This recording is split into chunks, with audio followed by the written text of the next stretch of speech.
friends, welcome to Y2K Samayal. இன்னைக்கு நம்ம பார்க்க போறது ரொம்பவும் கிறிஸ்பியான ஒரு சைட் டிஷ் ரெசிபி.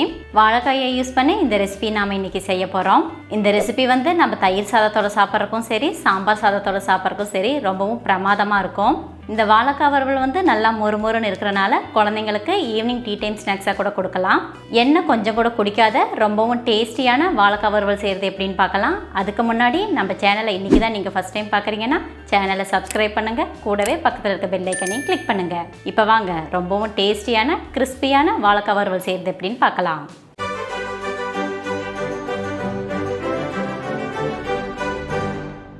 வாழைக்காய் வறுவல் செய்கிறதுக்கு நான் இன்றைக்கி 3 வாழைக்காய் எடுத்துருக்கிறேன். ஃபஸ்ட்டு வாழைக்காயோட தோலெல்லாம் நம்ம உரிச்சு எடுத்துக்கலாம். வாழைக்காய் பஜ்ஜி செய்கிறதுக்கு நம்ம வாழைக்காயோட தோலை எந்த அளவுக்கு உரிச்சு எடுப்போமோ அந்த அளவுக்கு உரிச்சு எடுத்தாலே போதும், நல்லா க்ளீனாக உரிக்கணுன்ற அவசியம் இல்லை. இந்த ரெசிபி செய்கிறதுக்கு நீங்கள் யூஸ் பண்ணுற வாழைக்காய் வந்து பஜ்ஜிக்கு யூஸ் பண்ணுற வாழைக்காயாக தான் இருக்கணும்னு இல்லை. உங்களுக்கு எந்த விதமான வாழைக்காய் கிடைக்குதோ அதை நீங்கள் யூஸ் பண்ணிக்கலாம்.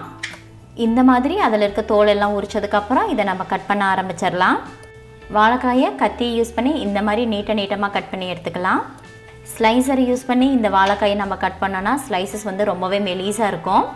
நமக்கு இந்த வறுவல் செய்கிறதுக்கு வாழைக்காய் வந்து கொஞ்சம் திக்கான ஸ்லைசஸாக வேணும். ஸோ இந்த மாதிரி கட் பண்ணி எடுத்துக்கலாம்.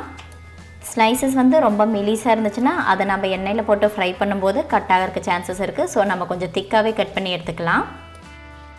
நம்மக்கிட்ட இருக்கிற எல்லா வாழைக்காயோட தோலையும் உரிச்சிட்டு இந்த மாதிரி ஒரே சைஸஸில் கட் பண்ணி எடுத்துக்கலாம்.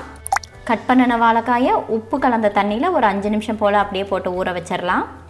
நார்மலான தண்ணியில் வாழைக்காயை கட் பண்ணிவிட்டு நம்ம போட்டு ஊற வைக்கிறத விட உப்பு கலந்த தண்ணியில் போட்டு ஊற வச்சோன்னா வாழைக்காயோட கலரும் மாறாது, நம்ம செய்கிற ரெசிபி வந்து டேஸ்டியாகவும் இருக்கும்.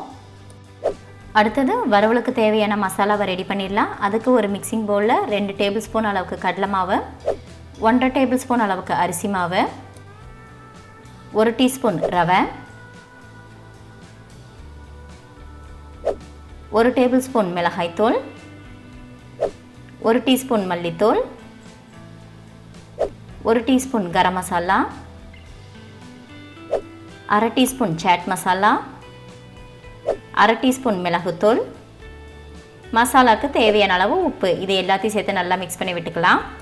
நம்ம ஆட் பண்ணியிருக்க மசாலாவையெல்லாம் மிக்ஸ் பண்ணும்போது தண்ணியோ எண்ணெயோ எதுவுமே ஆட் பண்ண வேண்டாம். மசாலா பொருள் எல்லாமே ட்ரையான கன்சிஸ்டன்சிலேயே இருக்கட்டும். மசாலாவெல்லாம் நல்லா மிக்ஸ் பண்ணதுக்கப்புறம் மசாலாவில் கொஞ்சம் சின்ன கட்டிங்கள் இருந்துச்சுன்னா கையை வச்சு நல்லா பொடிச்சு விட்டுக்கலாம். கட்டிங் இல்லாத மாதிரி மாவை நல்லா பொடிச்சு விட்டுக்கணும்.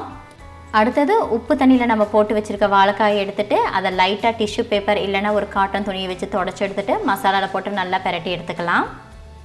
வாழைக்காயை நம்ம தொடச்சி எடுக்கும்போது ஒரு 10% அதில் ஈரப்பதம் இருக்கிற மாதிரி தொடச்சி எடுத்துக்கலாம். அப்போ தான் இந்த வாழைக்காயை நம்ம மசாலாவில் போட்டு பெரட்டி எடுக்கும்போது மசாலாலாம் அதில் நல்லா பிடிக்கும், அதாவது ஒரு கோட்டிங் மாதிரி ஃபார்ம் ஆகும். வாழைக்காயை ரொம்ப ட்ரையாக தொடச்சி எடுத்துட்டோன்னா மசாலா அதில் எதுவுமே பிடிக்காது. எண்ணெயில் போட்டு ஃப்ரை பண்ணும்போது அது நல்லா உதிர ஆரம்பிச்சிடும். இந்த மாதிரி நம்மக்கிட்ட இருக்கிற வாழைக்காய் எல்லாத்தையும் மசாலாவில் கோட் பண்ணி எடுத்துகிட்டு இதை நம்ம ஃப்ரை பண்ண ஆரம்பிச்சிடலாம்.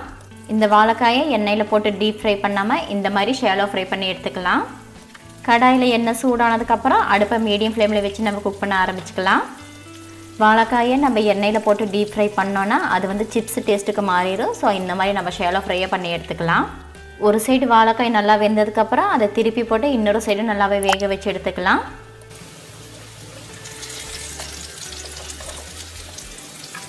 மொத்தமாக இந்த வாழைக்காய் வந்து 4-5 நிமிஷம் எண்ணெயிலேயே ஃப்ரை ஆனாலே போதும், நல்லாவே வெந்துடும். வாழைக்காயோட கலர் வந்து நல்லா சேஞ்ச் ஆகிற அளவுக்கு இதை நம்ம ஃப்ரை பண்ணி எடுத்துக்கணும். மசாலா பொருளெல்லாம் ட்ரையாகவே நம்ம ஆட் பண்ணியிருக்கனால வாழைக்காயில் அது நல்லாவே பிடிச்சிருக்குது, எண்ணெயில் கொஞ்சம் கூட உதிராமல் வந்திருக்குது. நம்ம சாட் மசாலா ஆட் பண்ணியிருக்கனால வாழைக்காய் ஃப்ரை ஆகும்போதே அதோட வாசனை ரொம்பவும் சூப்பராக இருக்குது. மொத்தமாக 5 நிமிஷம் ஆயிடுச்சு, வாழைக்காயும் நல்லாவே வெந்துருச்சு. இந்த ஸ்டேஜில் இதை நம்ம எடுத்துடலாம். ரொம்பவும் அசத்தலான டேஸ்ட்டில் வாழைக்காய் வறுவல் ரெடி. தயிர் சாதம், சாம்பார் சாதத்தோட சாப்பிட்றதுக்கு ரொம்பவுமே அருமையாக இருக்கும். இதை குழந்தைங்களுக்கு ஈவினிங் டீ டைம் ஸ்நாக்ஸாக கூட கொடுக்கலாம்.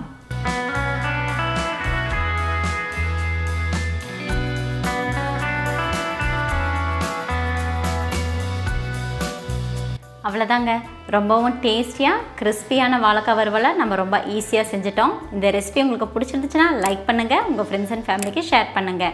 இந்த கிறிஸ்பியான சைட் டிஷ் ரெசிபியை நீங்களும் ட்ரை பண்ணி பார்த்துட்டு எப்படி இருந்துச்சுன்னு எனக்கு கமெண்ட் பண்ணுங்கள். மறுபடியும் இன்னொரு ரெசிபியில் பார்க்கலாம். அது வரைக்கும் பாய்.